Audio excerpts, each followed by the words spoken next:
Alright, before the video starts, let's just get a little bit serious, okay? Since almost 80% of my views are UK based, I've got 3 questions here, very important.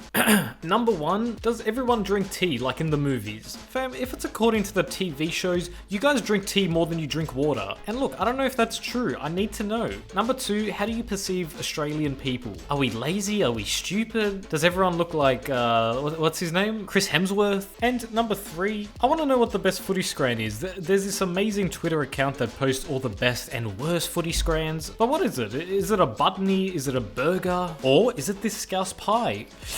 Alright, that's enough before I get cancelled. Now, I just thought that I'd make a video talking to you guys about the latest FIFA 23 news. You know, there was this groundbreaking new article that just came out a couple weeks ago, where it kind of shook up the FIFA community. And that news, of course, was the cross-platform announcement. Now, straight away, people were questioning the validity of this article. You know, it's something that we've been asking for a long time, and people are saying, you know, how have you found out about it this early on? However, the guy who's reporting it is Tom Henderson. Now, I've done a little bit of research, and this guy has about 154k followers. Apparently, he's a big reputable insight into video game news, especially with regard to EA. So the fact that he's come out and said that it's going to be cross-platform like you see in this tweet here. In fact, it actually says for the first time in the franchise's history, FIFA 23 will allow cross-system competition players from PC, PlayStation, and Xbox devices. They will be able to play together. It'll also include the men's and women's FIFA World Cup modes. And that is absolutely huge news. Now, this is where I'm going to say that this change is actually one of the biggest that EA could be doing. Sorry, that was a lot of words. This change is huge, basically. The waiting time to find a game is going to be much less. You're not going to be playing Lobby Simulator anymore. There's going to be so much more competition. The transfer market's all going to be in one. There's so much good that can come from this. But then the question begs, is this for Pro Clubs too, or just for Ultimate Team? That's the big question right now. We know that it's going to be cross-platform for Ultimate Team, but is it going to be for Pro Clubs? Now, I'm just going to say right now, if they don't do a cross-platform for Pro Clubs, number 1, I won't be surprised. I mean, they've destroyed drop-ins, they've neglected Pro Clubs for a long time. It's quite evident that the Pro Clubs game mode isn't in their best interest, but neglecting cross-platform in Pro Clubs, that is just another level of hate towards the game mode. Adding cross-platform to Pro Clubs would actually be a huge help.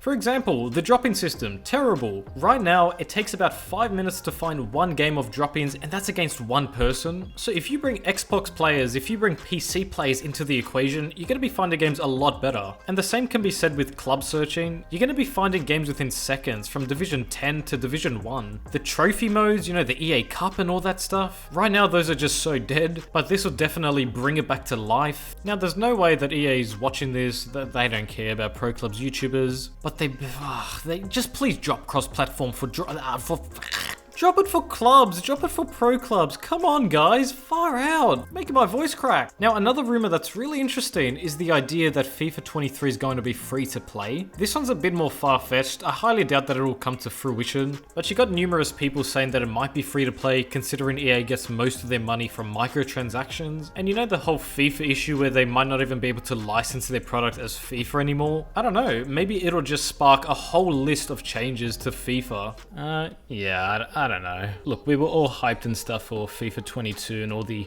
announcements they made about Pro Clubs, but look what happened there. The revamped Pro Club system, the new drop-in system that's going to streamline the way you play.